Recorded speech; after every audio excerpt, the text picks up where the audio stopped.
It started with a photograph. Not a text message. Not a late-night phone call.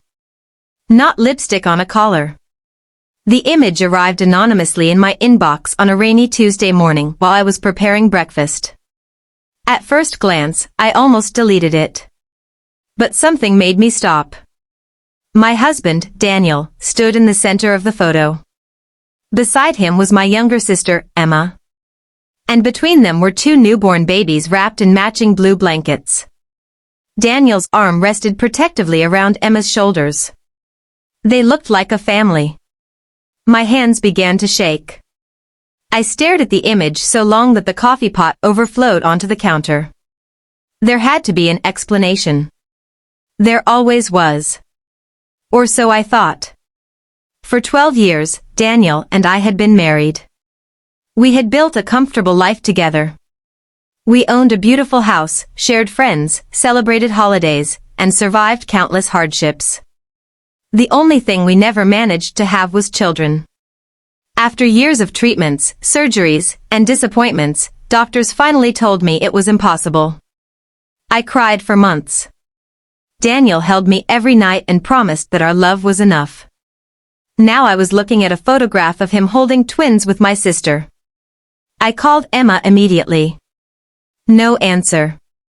I called again. And again. Nothing. Then I called Daniel. Where are you? I asked. At work. My voice trembled. Are you sure? A pause. Just a tiny pause. But long enough.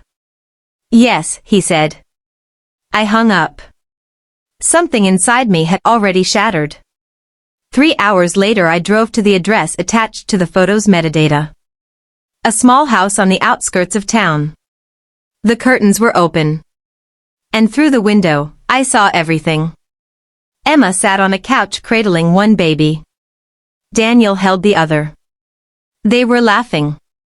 Smiling. Looking happier than I'd seen either of them in years. I didn't knock. I didn't scream. I simply stood there until Daniel noticed me through the glass. The color drained from his face. Emma looked over. The baby nearly slipped from her arms. Then I turned around and walked away. Neither of them stopped me. Neither of them chased me. And somehow that hurt most of all. That evening Daniel came home. He found his suitcases waiting by the front door. I can explain. Can you? I asked. He looked exhausted. Guilty. Afraid. Please listen. Are they yours? Silence. That was answer enough. I laughed. A broken, ugly laugh that didn't sound human. 12 years, Daniel. He lowered his eyes. 12 years. I'm sorry. The words felt insulting. Like throwing a bandage onto a bullet wound. I handed him divorce papers I had printed only hours earlier. He stared at them. You already prepared these? No. I looked directly into his eyes. I should have prepared them years ago. For the first time since our marriage began, I saw him cry. But I felt nothing. The divorce moved quickly. I refused every attempt he made to contact me. Emma disappeared completely. My parents begged me to forgive. I refused them too. People whispered. Neighbors gossiped. Friends chose sides. But I no longer cared. I sold the house and moved into a smaller place across town. For the first time in years, I lived alone. The silence was painful. But it was honest. 6 months passed. Then one afternoon there was a knock at my door. When I opened it, I found Daniel's mother standing there. Margaret. A woman who had always treated me like her own daughter. She looked older. Thinner. As though she hadn't slept in weeks. I need to talk to you. I almost closed the door. But something in her eyes stopped me. She stepped inside. Neither of us spoke for several moments. Finally she whispered, "You still don't know, do you?" A strange chill crawled down my spine. "Know what?" Margaret's face turned pale. Actually pale. As if she had just realized something terrible. "She didn't tell you?" "Who?" "Emma." My heart started pounding. "What didn't she tell me?" Margaret sat down heavily. For a moment she looked genuinely frightened. Then she said words that changed everything. "The twins aren't Daniel's children." I stared at her, unable to process the sentence. "What?" "They aren't his." I laughed bitterly. "I saw the photo." "I know." "I saw them together." "I know." "Then explain."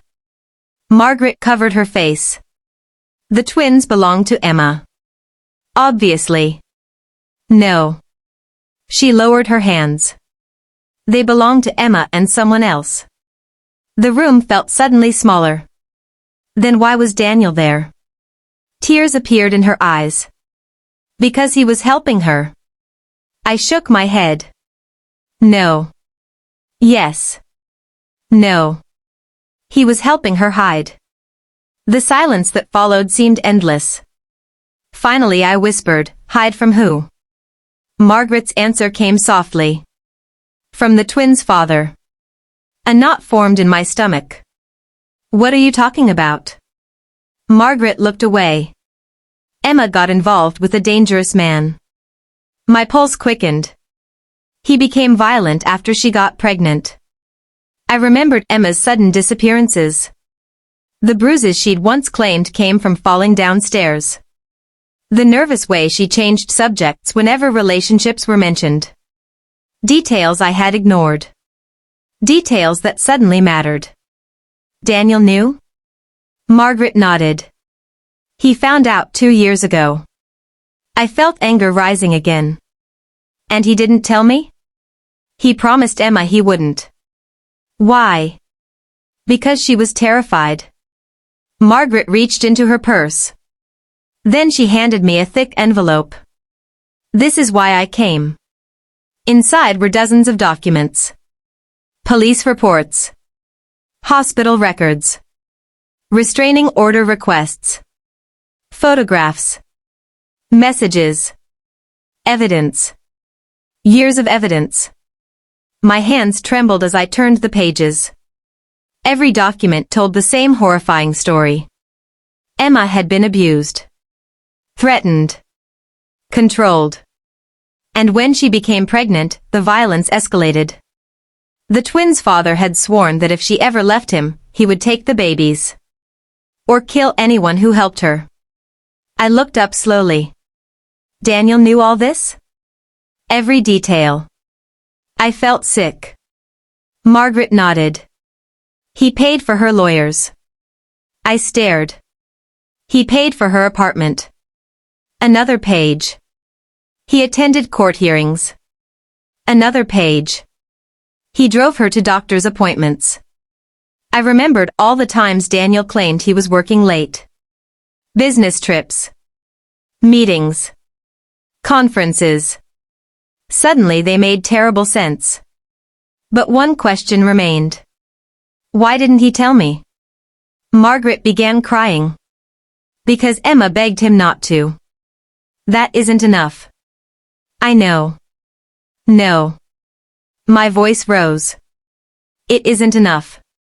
Margaret looked devastated. He was afraid. Of what? Of losing you. The irony nearly made me laugh. He lost me anyway. She nodded sadly. Yes.